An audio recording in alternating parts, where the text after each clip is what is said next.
Hello, I'm Abigail Blackrick, and here's what's happening in our community. A 10-year-old boy has died after going into cardiac arrest on Wednesday. According to reports from the Cadillac Fire Department, the incident took place at Temple Hill Baptist Church in Cadillac during a basketball event. Emergency response units were called to the church just after 10 a.m. on report of a young boy who was unresponsive but still breathing. The responding ambulance arrived on scene to find 10-year-old Aiden Ransom in cardiac arrest. CPR and advanced life support measures were taken while the boy was transported to Munson Hospital in Cadillac by North Flight EMS. However, medical units were unable to revive the boy. Aiden was pronounced dead at the hospital.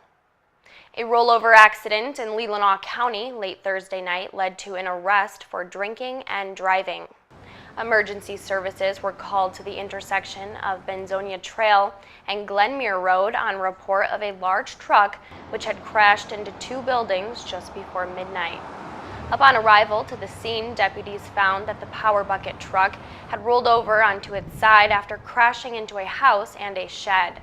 The driver of the utility truck was identified by police as 25-year-old man from Sparta. Investigation into the crash revealed that the utility truck had been traveling northbound on Benzonia Trail, and upon approaching the intersection, he failed to stop for the stop sign at Glenmere Road and instead drove right through. The driver told police that his brakes had failed, causing him to travel through the intersection, off the roadway, strike an embankment as well as the two buildings, and roll over. Further investigation revealed, however, that the driver had been drinking alcohol prior to the collision. The driver was arrested for operating a commercial vehicle above the legal limit. Police are seeking the public's help in solving a crime that dates back to January. A spotlight has been put on a crime that took place this past winter after community members band together to offer an award for any information that leads to the identification and arrest of those responsible. The incident took place during the night hours between January 13th and 14th. Investigators believe that at least two people broke into R.J. Grant's, a clothing store in downtown Cadillac, and stole several items. Police say although numerous items were stolen from the business, the most detrimental impact of the crime was the nearly $65,000 in damage to the store's entire inventory. According to police, the loss to the business, which is owned and operated by a local husband and wife, was crippling to the point that it nearly forced them out of business. R.J. Grant estimates that it may take up to 10 years to recover from the incident. Community members have since joined together in hopes that a cash reward will bring justice to the incident.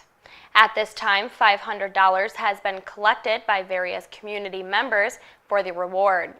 Anyone with information that could lead to the identification of those involved should contact the Cadillac Area Silent Observer at 231-779-9215. After several days of crews working around the clock to clear down trees and electrical lines, M22 in Glen Arbor is now reopened. Hundreds of trees were blocking 1 mile of M22 at the south end of Glen Arbor, preventing travel for more than 4 days. Tourists tell My News 26 that their vacation plans were changed from the road blockage and they were forced to relocate to Traverse City for their vacation. During the storm, we hid inside the inner bathroom of the rental property, and we could hear all the trees coming down, and we kept telling my son it was hail. When we came out and saw that it was these huge trees, we were amazed that we made it out alive. The storm, which has winds clocked in at more than 100 miles per hour, caused severe damage all across Leelanau County. Leelanau County has since declared a local state of emergency. Utility crews will still be working along the route, removing trees, rebuilding downed power poles and lines. MDOT says motorists should expect lane closures with flag control as their work continues. Anyone who's ever lost their wallet knows it's a real pain. First, you have to replace your license, cancel your credit cards, and not to mention, any cash you had inside is gone forever.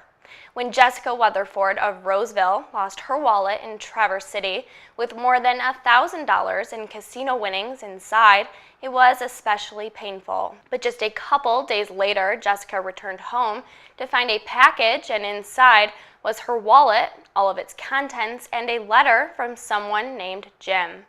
The letter reads, "Hi Jessica, this was found on Union Street in Traverse City. I hope all of the contents are intact. Jim." The only thing he didn't leave was a return address. Now Jessica is turning to Facebook in an effort to reach Jim and thank him for his noble act. In her message, she says, "If by chance he sees this somehow, I just want to say thank you so much. Not so much for returning my belongings, but showing me good, great people are out there. You, sir, make the world a better place." Her message, which was posted to Facebook Thursday afternoon, now has more than 700 shares. And that's the latest from around the region. I'll be back in a few moments with a look around the world.